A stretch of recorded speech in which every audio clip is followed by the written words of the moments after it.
911, what's your emergency?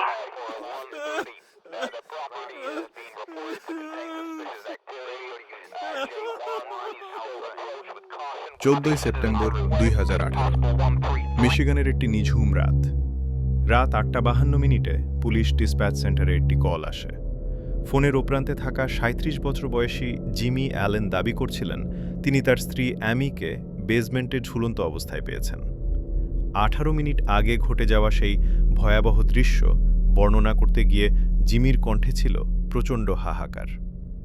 কিন্তু officer Ben horn যখন জিমির বাড়িতে পৌঁছান তখন চারপাশ ছিল অদ্ভুতভাবে নিস্তব্ধ।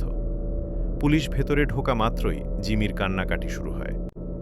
তদন্তকারীরা যখন বেসমেন্টে পৌঁছান তারা লক্ষ্য করলেন অ্যামির গলায় ফাঁসের কোনো গভীর দাগ নেই, যা সাধারণ আত্মহত্যার ঘটনায় দেখা যায়।